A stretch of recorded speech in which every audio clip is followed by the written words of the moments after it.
kulanti wacan wanaagsan daawadayaal waa xogta wararka TV barnaamij wareedka duure daawad doonta waxa kamid ah kulan loo magac daray badbaadinta galmudug oo looga soo horjeedo madaxweyne qoorqoor oo kulan ay muqdisho ku yeesheen awood ciidan looga joojiyay qodobkii ugu muhiimsan ayaa ku jiray warmurtiyeedkii ay soo saareen madaxda golaha waatashiga qaran oo hirgelay xilli dhanka kale boobka doorashada kuraasta ee golaha shacabka ay bilaabeen dan iyo lafta gareen wasiirka tirsan xukuumadii khayr oo shaaciye sababta fashilisay wadahadaladii Soomaaliya iyo Soomaaliland iyadoo Soomaaliland hadda heshay dhabihii loo maray ictiraafka wasiirka qorsheynta Soomaaliya Jamaal oo si adag ugu jawaabay xildhibaanka UK ee wada dooda aqoonsiga Soomaaliland qodobadaas iyo qodobo kale daawadayaal halkan ku daawad doontaan ee fadlan waxaan ka codsanaynaa inaad YouTube-keena subscribe saarto gambalaalkana furato si maalin walba ku soo gaaro wararkan halkan soo gelino maanta waa Khamiis taariikhdu waxay ku astaysan tahay 20 bisha koowaad ee January sanada 2020 u diyaar garoobo qodobadii aad maqasheen oo intaasi ka faahfaahsan wasiirka qorsheynta ee dowladda Soomaaliya Jamaal Maxamed Xasan ayaa si adag ugu jawaabay qoraal uu bartiisa Twitter-ka ka soo dhigay xildhibaan Gavin Williamson oo ah xildhibaankii aqalka baarlamaanka UK horgeeyay mooshinka looga doodiyay aqoonsiga Soomaaliland wasiir Jamaal ayaa qoraalkiisa ku sheegay in xildhibaanka ka tirsan baarlamaanka UK uu yahay jaahil aan aqoon badan u lahayn arrimaha gudaha dalka Soomaaliya tani waxay dhab ahaantii muujinaysaa jaahilnimada ku aadan xaaladda gudaha ku jirta qof si sharaf dhac leh looga ceediyay shaqadii uu dawladdiisa u hayay kadib markii uu dusiyay sirar la xiriira amniga qarankiisa ma aha inuu farageliyo arrimaha gudaha ee dal madax bannaan ayuu yiri wasiir Jamaal xildhibaan Gavin oo dooda u soo bandhigay xubnaha aqalka baarlamaanka ayaa sheegay in la joogo xilligii ay UK aqoonsaneed Soomaaliland hase yeeshee baarlamaanka UK ayaa isku raacay in arrinta aqoonsiga Soomaaliland ay u taal heshiis ay la gaarto dowladda federaalka Soomaaliya si kasta ahaatee wadahadaladii u dhexeeya dowladda federaalka Soomaaliya iyo maamulka la magac baxay Soomaaliland ayaa istaagay kadib markii kulamo dhowr ay isku hor fadhiisteen labada dhinac iyadoo Muqdisho uu ka socdo qorshe ka dhan ah dowlad goboleedka Galmudug ayaa waxaa haddana jira shakhsiyaad ka soo horjeeda kulamadaasi gudoomiye ku-xigeenka amniga iyo siyaasadda maamulka gobolka Banaadir Cali Cabdi Wardheer Cali Yare ayaa gabaldhicii shalay sheegay in aysan ogolaan doonin sinaba in qorshe loogu hagardaaminayo Galmudug lagu sameeyo Muqdisho waxa uu gudoomiye Cali Yare sheegay in amniga iyo xaaladaha siyaasadeed ee caasimadda Muqdisho wax aysan ogeyn la qaban karin siyaasiyiin uu kamid yahay Axmed Macalin Fiqi ayaa Muqdisho ka abaabulaya ku dhawaaqida gole ay ku sheegeen in lagu badbaadinayo Galmudug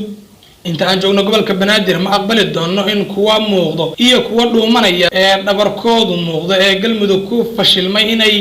iyaga gobolka Banaadir jooga ay halkan ka dumiyaan maamulka Galmudug iyagoo shalay diidanaa inaan dhisno dhibka badan ee aan ka soo marnay maamulada hoteelada iyo goobaha lagu kulmay Muqdisho waa inay sidaas ogaadaan dalku doorasho ayuu aaday qof kasta waa inuu iimaansado reerkiisa iyo wixii uu calaf ah oo helo maanka lagu hayo in doorasho 30 maalmood soconaysa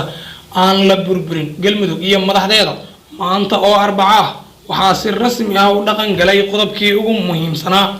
ee ku jiray warmurtiyeedkii ay soo saareen madaxda golaha waatashiga qaran kaasi oo ah in doorashada la bilaabo wixii ka dambeeya 15 January laguna soo gabagabeeyo 40 cisho oo dhiganta bil iyo 10 maalmood inkastoo waqtigaas loo qabtay ay tagtay 4 maalin ee ugu horeysay haddana waxaa la qabtay doorashada kuraastii ugu horeysay kuwaas oo lagu doortay magaalada Baydhabo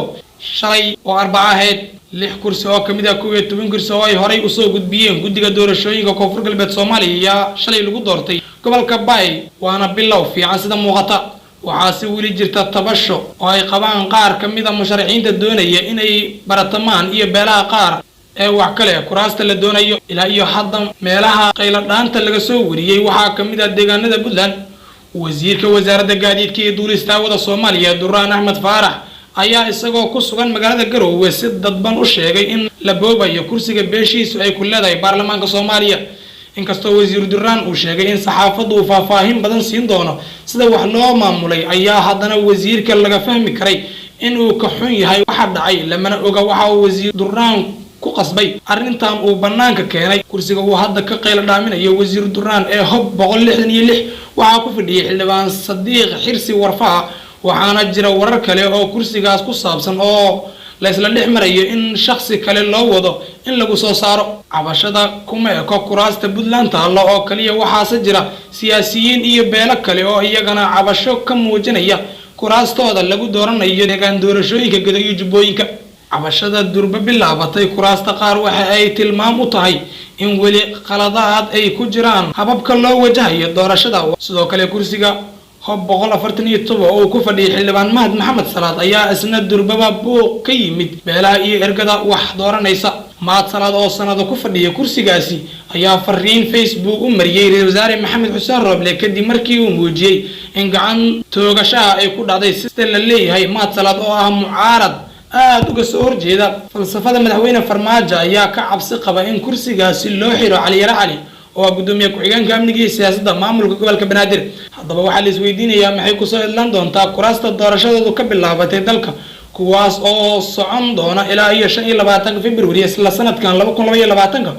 waa su'aasha ugu weyn ee ka guuxaysa maanka dadweynaha Soomaaliyeed.